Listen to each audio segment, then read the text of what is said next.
അപ്പോൾ ഇന്നൊരു ചെറിയ കുക്കിംഗ് വീഡിയോ ആണ്. അപ്പോൾ നമുക്ക് നേരെ കിച്ചണിലേക്ക് പോവാം. ഇവിടെ ഇപ്പോൾ ചിക്കൻ കഴുകുവാണ്.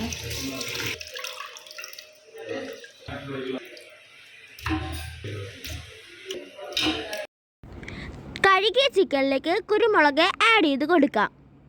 ആവശ്യത്തിന് മഞ്ഞൾപ്പൊടി ആഡ് ചെയ്ത് കൊടുക്കാം. ഇഞ്ചി വെളുത്തുള്ളി പേസ്റ്റ് എന്നിവ ചേർത്ത് മിക്സ് ചെയ്യുക. ആവശ്യത്തിന് ഉപ്പ് ചേർത്ത് മിക്സ് ചെയ്യുക. 2-3 കരിവേപ്പിലയിട്ട് മിക്സ് ചെയ്യുക.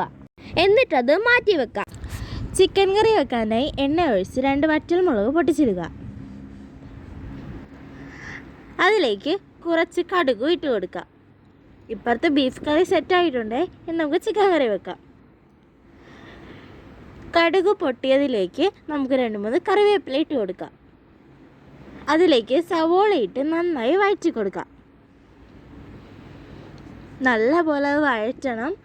നല്ല വഴറ്റി വന്ന് നമുക്ക് വഴറ്റാൻ എളുപ്പത്തിന് വേണ്ടി കുറച്ച് ഉപ്പിട്ട് കൊടുക്കാം.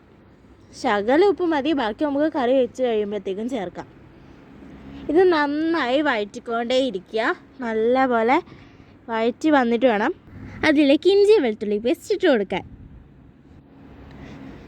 എന്നിട്ട് നന്നായിട്ട് ഇത് മിക്സ് ചെയ്യുക. നമ്മൾ നേരത്തെ ചിക്കനിൽ ഓൾറെഡി ഇഞ്ചി വെളുത്തുള്ളി പേസ്റ്റ് ഇട്ടിട്ടുണ്ട്, അതാണ് ഇതിൽ ഇത്തിരി മതി.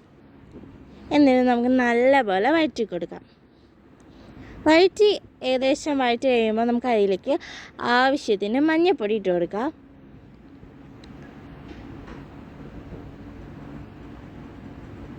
കുറച്ച് മഞ്ഞൾപ്പൊടി ഇട്ടാൽ മതി.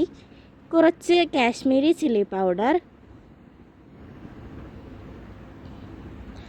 അതേപോലെ അല്പം മല്ലിപ്പൊടി. പിന്നെ നമ്മളിപ്പോൾ ഇടുന്നത് ചിക്കൻ മസാല, ഗരം മസാല എന്നീ പൊടികളാണ്.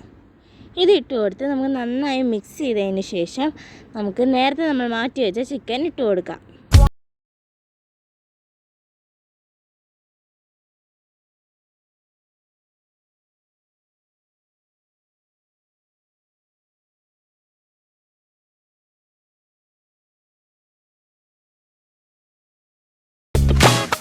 അങ്ങനെ നമ്മുടെ ചിക്കൻ കറി ഇവിടെ സെറ്റായിട്ടുണ്ട്.